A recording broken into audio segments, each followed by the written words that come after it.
નમસ્કાર મિત્રો, welcome to mastermindu.com app.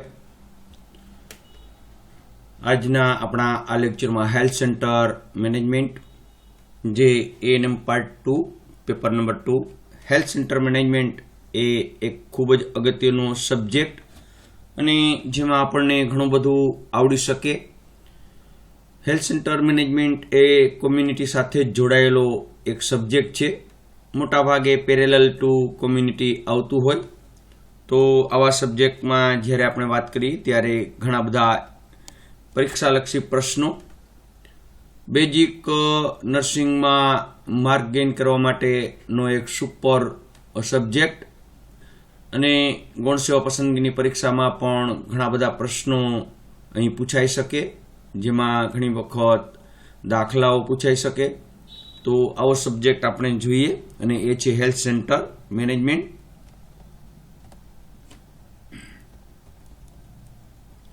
પહેલા યુનિટમાં શરૂઆત સબ સેન્ટરથી થાય, જે ઓલરેડી આપણે કોમ્યુનિટીના લેક્ચરમાં જોઈ લીધું, પણ આપણે જોશું કે સબ સેન્ટર તો આપણા દેશની જે કુલ વસ્તી છે એમાંથી 68.84 એટલે કે રાઉન્ડ અબાઉટ 70% જે વસ્તી છે, પોપ્યુલેશન છે, એ ગ્રામીણ ક્ષેત્રમાં રહે છે, એટલે કે ગામડામાં રહે છે. અને એના કમ્પ્લીટ આરોગ્યનું જતન કરવા માટેની જે જવાબદારી છે એ પ્રાથમિક આરોગ્ય કેન્દ્ર એટલે PHCની છે. પ્રાઇમરી હેલ્થ કેર અને પ્રાથમિક આરોગ્ય કેન્દ્ર ગામડા સુધી સેવાઓ પહોંચે તે માટે એને હેલ્થ ડિસ્ટ્રીબ્યુશન એટલે કે સેવાઓ વિસ્તૃત બનાવવા માટે દરેક પ્રાથમિક આરોગ્ય કેન્દ્રની નીચે સબ સેન્ટર સ્થાપવામાં આવેલા હોય, એટલે પેટા કેન્દ્રો એની અંદર આવેલા હોય. અને આ પેટા કેન્દ્રો છે, સબ સેન્ટર છે, તે દરેક ગામડાને કવર કરે અને આરોગ્યની સેવાઓ પૂરી પાડે. પ્રાથમિક આરોગ્ય કેન્દ્ર પર કઈ કઈ સેવાઓ આપવામાં આવે તો આપણે ઓલરેડી કોમ્યુનિટીમાં એની ચર્ચા કરી કે પ્રમોટિવ કેર છે, પ્રિવેન્ટિવ કેર અને ક્યુરેટિવ કેર. તો સબ સેન્ટર કયો કે પ્રાથમિક આરોગ્ય કેન્દ્ર કયો, કઈ સેવાઓ આપવામાં આવે. અહીં બેઝિક નર્સિંગના વિદ્યાર્થી માટે ખૂબ જ અગત્યનું અને ઘણી વખત પ્રશ્ન પૂછાયેલો છે કે પ્રાથમિક આરોગ્ય કેન્દ્ર પર કઈ સેવાઓ આપવામાં આવે, ઉદાહરણ સહિત સમજાવો. તો પ્રમોટિવ, પ્રિવેન્ટિવ અને ક્યુરેટિવ કેર એક ઉદાહરણ આપીને આપણે સમજાવવાનું છે. પ્રમોટિવ એટલે તંદુરસ્તીમાં વધારો કરે એવી સેવાઓ, જેમાં family planning, family welfare service, ત્યાર પછી આયર્ન ફોલિકની ગોળી અને વિટામિન A પ્રોફાઇલેક્સિસ પ્રોગ્રામ. આ છે પ્રમોટિવ કેરના ઉદાહરણ, જે હેલ્થમાં વધારો કરે તેવી કેર. ત્યાર પછી પ્રિવેન્ટિવ કેર તો રોગ થતા અટકાવવા માટે જ આપવામાં જે સારવાર આપવામાં આવે એવી સારવારને આપણે પ્રિવેન્ટિવ કેર કહેશું. અને પ્રિવેન્ટિવ કેરના ઉદાહરણમાં ઇમ્યુનાઇઝેશન એટલે કે વેક્સિનેશન, રસીકરણ, વાતાવરણની સ્વચ્છતા એટલે કે એન્વાયરમેન્ટ સેનિટેશન, કચરાનો યોગ્ય નિકાલ એટલે કે ડિસ્પોઝલ ઓફ વેસ્ટ અને સેનેટરી લેટ્રિન, કિચન ગાર્ડન. આ બધા ઉદાહરણ છે પ્રિવેન્ટિવ કેરના. IEC પ્રવૃત્તિ પણ એક પ્રિવેન્ટિવ કેરનો ભાગ છે. નેક્સ્ટ છે ક્યુરેટિવ કેર. તો રોગના ચિહ્નો, લક્ષણો ઓછા કરવા માટે અથવા તો નાબૂદ કરવા માટે જે સારવાર આપવામાં આવે એને ક્યુરેટિવ કેર કહેવાય. ઘણી વખત આપણને MCQના રૂપમાં પૂછે કે રોગના ચિહ્નો, લક્ષણો ઓછા કરવા માટે નીચેના પૈકી કઈ સારવાર આપવામાં આવે તો એને કહેવાય ક્યુરેટિવ કેર. અને ક્યુરેટિવ કેરનું ઉદાહરણ તમને ખ્યાલ છે કે મેલેરિયાની સારવાર, ઝાડાની સારવાર, બરાબર, ડાયરિયાની સારવારમાં ORS, મેલેરિયાની સારવારમાં ક્લોરોક્વિન અથવા તો પ્રાઇમાક્વિન.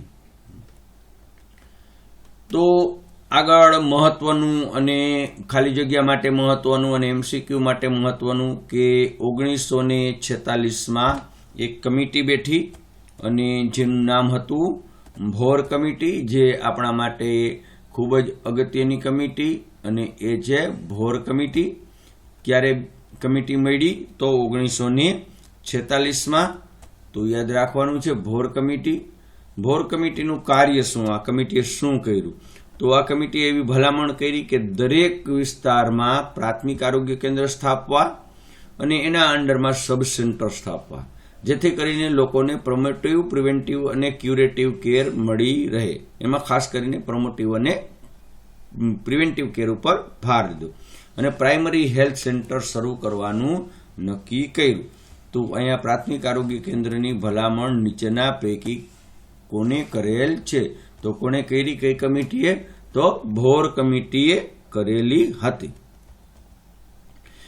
તો પીએચસી નક્કી કર્યા અને ત્યાર પછી દરેક પીએચસી ની અંડરમાં સબ સેન્ટર એટલે કે જે કઈ ગ્રામ્ય વિસ્તારની વસ્તી છે એવા 6 થી 7 સબ સેન્ટર ભેગા થઈ અને એક પ્રાથમિક આરોગ્ય કેન્દ્ર બને. તો પીએચસી ની અંદરમાં સબ સેન્ટર બનાવ્યા.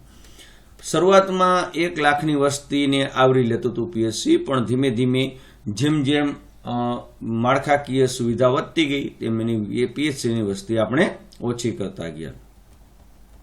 ખૂબ અગત્યનું આપણા માટે અને પેલું હતું કે 1978માં આલ્મા આટા ખાતે જે જાહેરનામું ઘડવામાં આવ્યું અને એ જાહેરનામામાં આપણે એવું કીધું હતું કે health for all by 2000 AD એટલે કે 2000ની સાલ સુધીમાં સૌનું આરોગ્ય. આ રીતે બહુ ખૂબ જૂનું સૂત્ર હતું કે health for all by 2000 AD, પણ આપણે કંઈ યાદ રાખવું નથી. પણ આલ્મા આટા આપણે યાદ રાખવાનું છે. 1978માં આલ્મા આટા ખાતે મીટિંગ મળી, જેમાં ભોર કમિટીએ એવું નક્કી કર્યું કે ગ્રામ્ય વિસ્તારમાં પીએચસી અને સબ સેન્ટરો સ્થાપવા. કેટલી વસ્તીએ સ્થાપવા એ આપણે આગળ જોઈએ. બરાબર. તો આ ખૂબ અગત્યનું અને યાદ રાખવાનું છે કે સામાન્ય વિસ્તારમાં એક પ્રાથમિક આરોગ્ય કેન્દ્ર કેટલાની વસ્તીએ હોય? તો આપણે યાદ રાખવાનું છે 30,000ની સામાન્ય વિસ્તારમાં. બરાબર. તો આને કહેવાય સામાન્ય વિસ્તાર. સામાન્ય વિસ્તાર એટલે જે વિસ્તાર આદિવાસી અને ડુંગરાળ ન ગણવામાં આવે એ સામાન્ય વિસ્તાર કહેવાય કે જેમાં 30,000ની વસ્તી હોય. આદિવાસી અને ડુંગરાળ વિસ્તારમાં એક પ્રાથમિક આરોગ્ય કેન્દ્ર 20,000ની વસ્તી હોય. કેટલાની વસ્તી હોય? 20,000ની વસ્તી. તો ખાસ યાદ રાખજો કે સામાન્ય વિસ્તારમાં એક પીએચસી 30,000ની વસ્તીએ અને આદિવાસી કે ડુંગરાળમાં 20,000ની વસ્તી. ઘણી વખત અવારનવાર MCQના રૂપમાં આપણને પૂછ્યું છે. એવી જ રીતે સબ સેન્ટર કેટલાની વસ્તીએ હોય?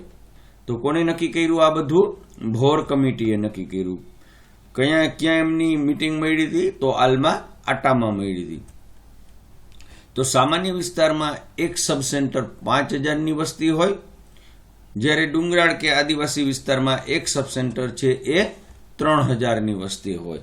તો આ પણ આપણે યાદ રાખવાનું છે. 30,000, 20,000, 5,000, 3,000. રેડી? તો આપણે આ પીએચસી અને સબ સેન્ટર કેટલાની વસ્તી હોય અને કોને સ્થાપ્યા તે આપણે જોયું અને આપણને ખ્યાલ છે કે 70% લોકો ગામડામાં વસે છે. ત્યાર પછી અગત્યનું અને ખૂબ અગત્યનું બેઝિક સ્ટુડન્ટ માટે કે કોઈ પણ એવું પ્રશ્ન પેપર ન હોય કે જેમાં પ્રાથમિક આરોગ્ય કેન્દ્રના કાર્યો પૂછાણા ન હોય.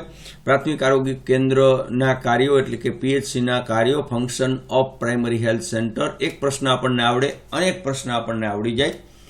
તો આ છે પ્રાથમિક આરોગ્ય કેન્દ્રના કાર્યો અને આપણે પ્રાથમિક આરોગ્ય કેન્દ્રના કાર્યો કેવી રીતે લખવાના. પ્રાથમિક આરોગ્ય કેન્દ્રના કાર્યો MCQના રૂપમાં પણ ઘણી વખત પૂછાય કે પ્રાથમિક આરોગ્ય કેન્દ્ર ખાતે નીચેના પૈકીનું કાર્ય પ્રાથમિક આરોગ્ય કેન્દ્રનું નથી. તો 3 કાર્યો આપ્યા હોય અને એક કાર્ય ન હોય એવું આપ્યું હોય તો આ પણ ઘણી વખત પૂછાય. ખૂબ અગત્યનો પ્રશ્ન. અને પ્રાથમિક આરોગ્ય કેન્દ્રના કાર્યો જો તમને સરસ મજાના 13 કાર્યો આવડતા હોય તો પહેલા તમે લિસ્ટ આઉટ કરો અને ત્યાર પછી એનું ડિસ્ક્રિપ્શન કરો બેઝિક સ્ટુડન્ટ માટે. અને જ્યારે આપણે ગૌણ સેવા પસંદગીની પરીક્ષા આપતા હોય તો ત્યારે આપણે મેઇન પોઈન્ટ કે આ કાર્ય છે અને આ કાર્યમાં આનો સમાવેશ થાય. દાખલા તરીકે પહેલું કાર્ય મેડિકલ કેર. તો મેડિકલ કેરમાં શાનો સમાવેશ થાય? પ્રિવેન્ટિવ, પ્રમોટિવ અને ક્યુરેટિવ. એક ઉદાહરણ આપો. પ્રિવેન્ટિવનું રસીકરણ, પ્રમોટિવનું વિટામિન E સોલ્યુશન અને ક્યુરેટિવનું ડાયરિયાની સારવારમાં ORS. માતૃબાળ કલ્યાણ સેવાઓ. તો માતૃબાળ કલ્યાણ સેવાઓ એટલે શું? તો જન્મથી 5 વર્ષ સુધી જે સેવાઓ આપવામાં આવે, સગર્ભાવસ્થાથી શરૂ કરી અને બાળક 5 વર્ષનું થાય ત્યાં સુધી જે સેવાઓ આપવામાં આવે તે બધી જ સેવાઓ માતૃબાળ કલ્યાણમાં આવે. બરાબર. MCHમાં બધી સેવાઓ, સગર્ભાવસ્થાની સારવાર, ડિલિવરી દરમિયાનની સારવાર, પોસ્ટનેટલ સારવાર, એડોલેસન્ટ કેર, બરાબર, 0 થી 5 વર્ષના બાળકનું સંપૂર્ણ રસીકરણ, IMCI મુજબ તમામ સારવાર. IMNCI યાદ રાખજો. IMNCI નું ફૂલ ફોર્મ પણ આપણને આવડવું જોઈએ અને એ તમને આવડતું જ હોય હવે. શું છે ફૂલ ફોર્મ INCI નું? ઇન્ટિગ્રેટેડ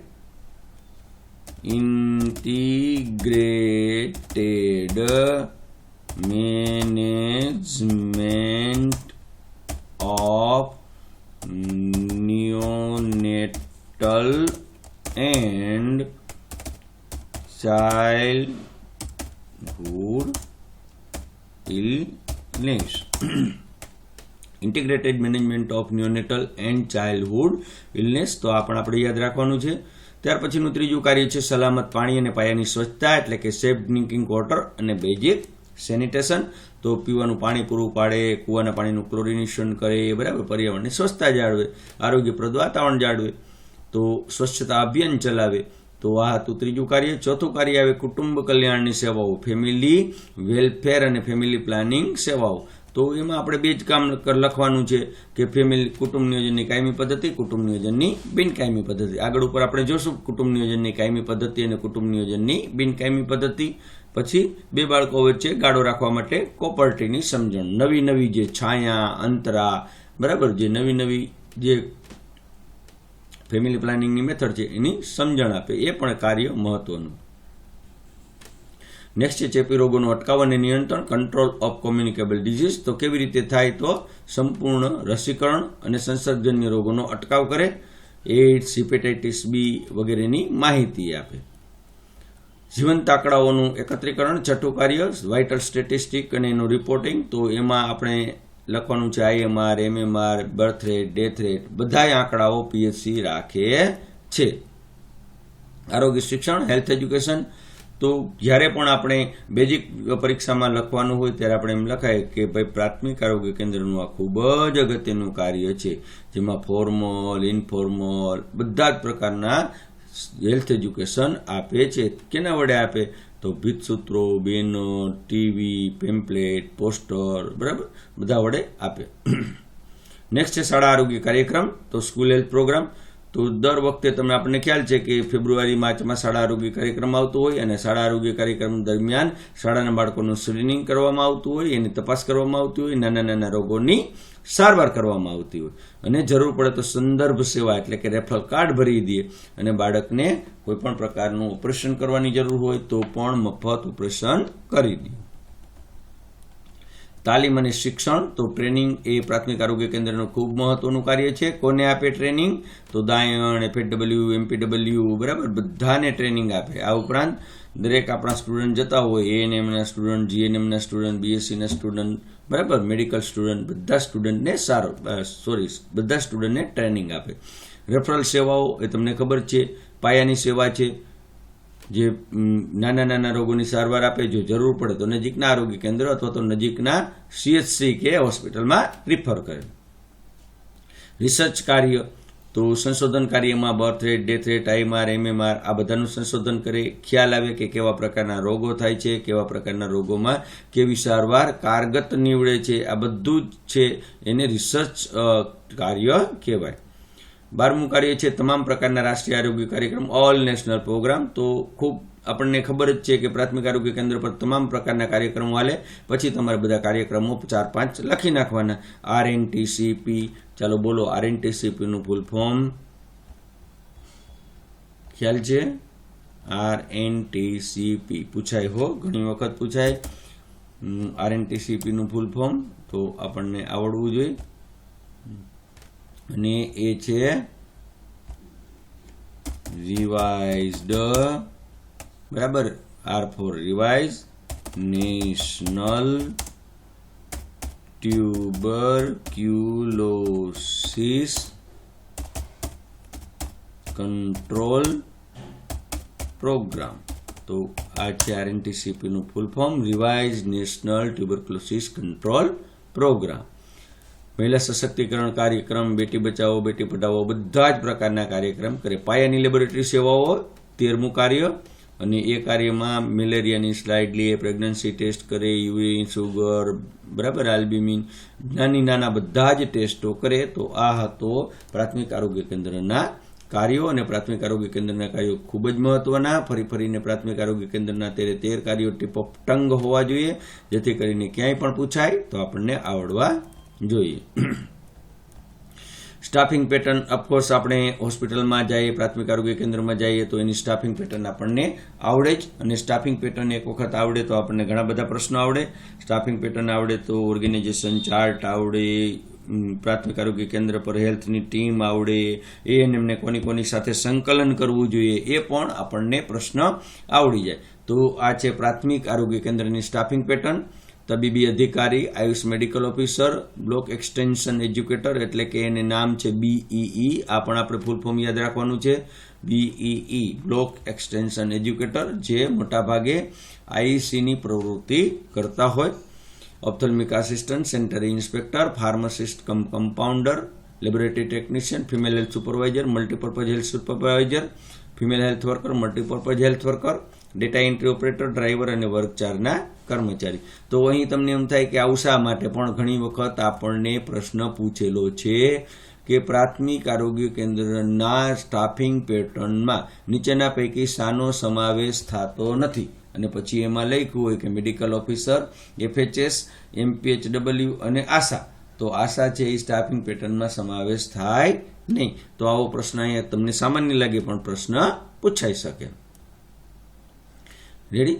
સબ સેન્ટરની સ્ટાફિંગ પેટર્નમાં કોણ હોય? તો સબ સેન્ટરની સ્ટાફિંગ પેટર્નમાં 2 જ જણા હોય, ANM અને MPHW. ટીમનું આપણને કહીએ તો આપણે ઘણું બધું કહી શકીએ કે સબ સેન્ટરની હેલ્થની આરોગ્યની ટીમમાં તો એમાં આશા, આંગણવાડી વર્કર, તેડાગર, MSSના સભ્યો આ બધાનો સમાવેશ થાય. પણ જ્યારે સ્ટાફિંગ પેટર્ન કીધું હોય તો એ ગવર્મેન્ટ એમ્પ્લોયર હોય તો એનો સમાવેશ સ્ટાફિંગ પેટર્નમાં થાય, અને એમાં સમાવેશ થાય ANM અને MPHW. જુદા જુદા વિભાગો બધાને આવડે, અને એ ખ્યાલ છે તમને. OPD હોય, મમતા ક્લિનિક હોય, લેબર રૂમ હોય, લેબોરેટરી હોય, ક્લાર્ક ઓફિસ હોય, દવાબારી હોય, જનરલ વોર્ડ હોય, ડ્રેસિંગ હોય. આપણે આંખું બંધ કરી જવાની અને PHCમાં ઘૂસી જવાનું. જે કંઈ આપણને ડિપાર્ટમેન્ટ યાદ આવે બધા લખો, એના ડિપાર્ટમેન્ટ કહેવાય. ઇન્જેક્શન રૂમ છે, સ્ટોર રૂમ છે, મમતા ઘર છે, પોસ્ટમોર્ટમ પણ આમાં સમાવેશ થાય. ત્યાર પછી ખૂબ અગત્યનું અને ઓર્ગેનાઇઝેશન ચાર્ટ. ઓર્ગેનાઇઝેશન ચાર્ટ તમને એમ થાય કે કેમ અગત્યનું? તો ઓર્ગેનાઇઝેશન ચાર્ટ એટલા માટે અગત્યનું કે આપણને હાયરાર્કી ખબર પડે. તો એમ કે ભાઈ FHW ને નીચેના પૈકી કોના અંડરમાં કામ કરવાનું હોય તો આપણને ખ્યાલ આવે કે FHS, અથવા તો MPW ને કોના અંડરમાં કામ કરવાનું તે MPF. તો અહીં મુખ્ય જે છે એ તબીબી અધિકારી આવે. એની નીચે કોણ આવે? તો એની નીચે તમામ પ્રકારના BE, ophthalmic assistant, lab technician, pharmacist, clerk, FHS, MPS અને સેનેટરી ઇન્સ્પેક્ટર. FHSની નીચે FHW અને MPHની નીચે MPW. ત્યાર પછી ડાયરેક્ટ મેડિકલ ઓફિસરની નીચે ડ્રાઈવર, અને ડાયરેક્ટ મેડિકલ ઓફિસરની નીચે વર્ગ 4ના અધિકારી સીધા લઈ લેવાના. તો આને કહેવાય ઓર્ગેનાઇઝેશન ચાર્ટ. બેઝિક એક્ઝામિનેશનમાં મોટા ભાગે પરીક્ષામાં પૂછાતો આ પ્રશ્ન છે, અને આવો ઓર્ગેનાઇઝેશન ચાર્ટ દોરો. એક વખત નહીં 10 વખત દોર કરો, કારણ કે ઘણી વખત પૂછાય. આપણને એક વખત ઓર્ગેનાઇઝેશન ચાર્ટ આખો આવડી જાય દોરતા, તો આને લિસ્ટ આઉટ કરો એટલે એ થઈ જાય સીધી સ્ટાફિંગ પેટર્ન. એમાંથી બીજો પ્રશ્ન થાય કે ANM કોની સાથે સંકલન કરવું તો એ જોઈએ. તો ANM સિવાયના બધા જ નામ લખી નાખો, એની સાથે સંકલન કરવું જોઈએ. પ્રાથમિક આરોગ્યની ટીમના સભ્યોના નામ જણાવો તો પણ આ જ પ્રશ્ન આપણને આવે. થોડું સમરાઇઝેશન કરશો કે પ્રાથમિક આરોગ્ય કેન્દ્ર પર ખાલી જગ્યા પ્રકારની સારવાર આપવામાં આવે. તો હવે તમને ખબર પડી ગઈ પ્રિવેન્ટિવ, પ્રોમોટિવ અને ક્યુરેટિવ. હાલમાં સામાન્ય વિસ્તારમાં ખાલી જગ્યાની વસ્તી એક પ્રાથમિક આરોગ્ય કેન્દ્ર હોય. વેરી ગુડ, ભૂલો. હાલમાં સામાન્ય વિસ્તારમાં 30,000ની, વેરી ગુડ. હાલમાં સામાન્ય વિસ્તારમાં એક સબ સેન્ટર ખાલી જગ્યાની વસ્તી હોય 5,000. ખાલી જગ્યા કમિટી દ્વારા પ્રાથમિક આરોગ્ય કેન્દ્રની ભલામણ કરી. Very good, Bhore committee. આદિવાસી વિસ્તારમાં પ્રાથમિક આરોગ્ય કેન્દ્રની વસ્તીનું ધોરણ 20,000. બરાબર. આવા પ્રશ્ન આપણને ઘણી વખત પૂછાઈ શકે બેઝિકમાં કે પ્રાથમિક આરોગ્ય કેન્દ્રના કાર્ય જણાવો, પ્રાથમિક આરોગ્ય કેન્દ્રના જુદા જુદા વિભાગોના નામ, તેમની સ્ટાફિંગ પેટર્ન, ઓર્ગેનાઇઝેશન ચાર્ટ તૈયાર કરો. ત્યાર પછી આપણું અગત્યનું અને એ છે વિકલ્પ, અને આપણે ઓલરેડી ખાલી જગ્યામાં આવી ગયું. આ રીતે MCQ પૂછાઈ શકે કે સામાન્ય વિસ્તાર માટે એક પ્રાથમિક આરોગ્ય કેન્દ્રની વસ્તીનું ધોરણ કેટલું હોય છે, બરાબર. તો તમને ખ્યાલ છે કે સામાન્ય વિસ્તારમાં એક પ્રાથમિક આરોગ્ય કેન્દ્રની વસ્તીનું ધોરણ કેટલું હોય? તો એ 10,000, 30,000, બી 10,000, સી 20,000 અને ડી 15,000. તો અહીં કેટલું હોય વસ્તીનું ધોરણ? તો આપણને ખબર છે કે એ 30,000. સામાન્ય વિસ્તારમાં એક સબ સેન્ટરની વસ્તીનું ધોરણ કેટલું હોય? 5,000, 1,000, 2,000 કે 6,000. તો સામાન્ય વિસ્તારમાં અને સબ સેન્ટર કીધું છે, તો જવાબ આવશે એ 5,000. આવી રીતે આપણે બધા જ એમસીક્યુ આપણે જોશું, પણ આ ચેપ્ટરના અંતે આપણે બધા જ એમસીક્યુ જોશું. પ્રાથમિક આરોગ્ય કેન્દ્ર સ્થાપનની ભલામણ નીચેના પૈકી કઈ કમિટીએ કરી? એ કરતારસિંહ, બી શ્રીવાસ્તવ, સી ભોર કમિટી કે ડી જૈન કમિટી? તો અહીં જવાબ આવશે સી ભોર કમિટી. નેક્સ્ટ છે આદિવાસી વિસ્તારમાં પ્રાથમિક આરોગ્ય કેન્દ્રની વસ્તીનું ધોરણ. એ 30,000, બી 10,000, સી 20,000 અને ડી 15,000. તો અહીંયા જવાબ આવશે સી 20,000. ત્યાર પછી આદિવાસી વિસ્તારમાં સબ સેન્ટરનું વસ્તીનું ધોરણ તમને ખ્યાલ છે. એ 5,000, બી 3,000, સી 2,000 અને ડી 6,000. તો વસ્તીનું આદિવાસી વિસ્તારમાં વસ્તીનું સબ સેન્ટરની વસ્તીનું ધોરણ આવશે 3,000. બરાબર. તો અહીં આપણે આ રીતે આગળ પ્રશ્ન લઈશું. ત્યાર પછીનો નેક્સ્ટ ક્વેશ્ચન આવશે, સબ સેન્ટર પર કોણ કોણ આરોગ્યની સેવાઓ બજાવે અથવા સબ સેન્ટરની ટીમનું વર્ણન કરો. એ આપણને આવડી ગયું. ઓર્ગેનાઇઝેશન ચાર્ટ દોરો, એને તમે લિસ્ટમાં બનાવી નાખો એટલે ટીમ થઈ ગઈ. સબ સેન્ટરના કાર્યો, તો સબ સેન્ટરના કાર્યો પણ જે કાર્ય પીએચસી કરે એ જ સબ સેન્ટર કાર્ય કરે છે, જે આપણે નેક્સ્ટ વિડીયોમાં નેક્સ્ટ લેક્ચરમાં જોશું. ખૂબ ખૂબ આભાર, ધન્યવાદ. આ જ રીતે આપના મિત્રોને વિડીયો વિશેની માહિતી આપો અને ખૂબ નોમિનલ સબસ્ક્રિપ્શન ફી સાથે માસ્ટર માઇન્ડ એજ્યુ સાથે જોડાઓ અને તમામ પ્રકારનું બેઝિક નોલેજ, તમામ પ્રકારની ગૌણ સેવા પસંદગીની પરીક્ષાના પ્રશ્નો તૈયાર કરો. ખૂબ ખૂબ આભાર, ધન્યવાદ.